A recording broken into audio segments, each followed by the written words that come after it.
السلام علیکم۔ نویں جماعت کے ترجمۃ القرآن میں خوش آمدید۔ آئیے قرآن کریم کو سمجھنا شروع کرتے ہیں۔ قرآن مجید کی ایک ایسی صورت جو قیامت کے دل دہلا دینے والے منظر سے شروع ہوتی ہے، پھر قربانی کی حقیقت بتاتی ہے اور ظلم کے خلاف کھڑے ہونے کا سبق بھی دیتی ہے۔ جی ہاں، آج ہم سورۃ الحج کے ان گہرے مضامین اور عملی اسباق کو آسان لفظوں میں سمجھنے کی کوشش کریں گے، وہ اسباق جو ہماری زندگی کو ایک نئی سمت دے سکتے ہیں۔ اور اس سورت کا نام الحج یعنی زیارت، یہ نام ہی اپنے آپ میں اس کے پیغام کا خلاصہ ہے۔ یہ صرف ایک عبادت نہیں، بلکہ یہ تو وہ عالمی پکار ہے جو رنگ، نسل اور زبان سے بالاتر ہو کر تمام انسانوں کو ایک مرکز پر اکٹھا کرتی ہے، جس کی ایک چھوٹی سی جھلک اس تصویر میں بھی دیکھی جا سکتی ہے۔ تو اس سجزے میں ہم 4 پڑاؤ سے گزریں گے۔ سب سے پہلے سورت کا ایک مختصر تعارف، پھر اس کے اہم موضوعات، اس کے بعد دیکھیں گے کہ ایمان کو عمل میں ڈھالنے کی دعوت کیسے دی گئی ہے، اور آخر میں وہ عملی اسباق جو ہم اپنی زندگی میں شامل کر سکتے ہیں۔ تو آئیے سب سے پہلے سورت کی بنیاد کو سمجھتے ہیں۔ آخر سورت الحج کا تاریخی پس منظر کیا ہے، اور قرآن میں یہ اتنا منفرد مقام کیوں رکھتی ہے؟ دیکھیے، یہ ایک مدنی سورت ہے۔ اس کا مطلب یہ ہے کہ یہ ہجرت کے بعد مدینہ میں نازل ہوئی۔ یہ وہ وقت تھا جب مسلمان ایک نئی ریاست کی بنیاد رکھ رہے تھے۔ اسی لیے آپ دیکھیں گے کہ اس کی 78 آیات میں صرف عبادات کی بات نہیں، بلکہ سماجی انصاف، دفاع اور ایک مکمل ضابطۂ حیات کے اصول بھی ملتے ہیں۔ اسی وجہ سے اس کے موضوعات اتنے وسیع اور جامع ہیں۔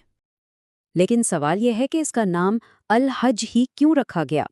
کیونکہ یہ سورت ہمیں ہزاروں سال پیچھے سیدھا حضرت ابراہیم علیہ السلام کے دور میں لے جاتی ہے، جب انہوں نے اللہ کے حکم سے دنیا بھر کے انسانوں کو اس گھر کی زیارت کی دعوت دی تھی۔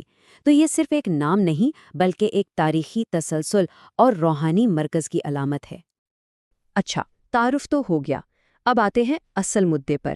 اس سورت کے اندر آخر وہ کون سے طاقتور پیغامات چھپے ہیں جو اسے اتنا جامع بناتے ہیں؟ یہ سلائیڈ اس سورت کی وسعت کو بہت اچھے سے دکھاتی ہے۔ دیکھیں، اس کی شروعات ہوتی ہے قیامت کے خوفناک زلزلے کے بیان سے، پھر یہ مرنے کے بعد دوبارہ زندگی کے عقلی دلائل دیتی ہے۔ اس میں حج کی عالمی دعوت اور قربانی کے فلسفے پر بھی بات کی گئی ہے۔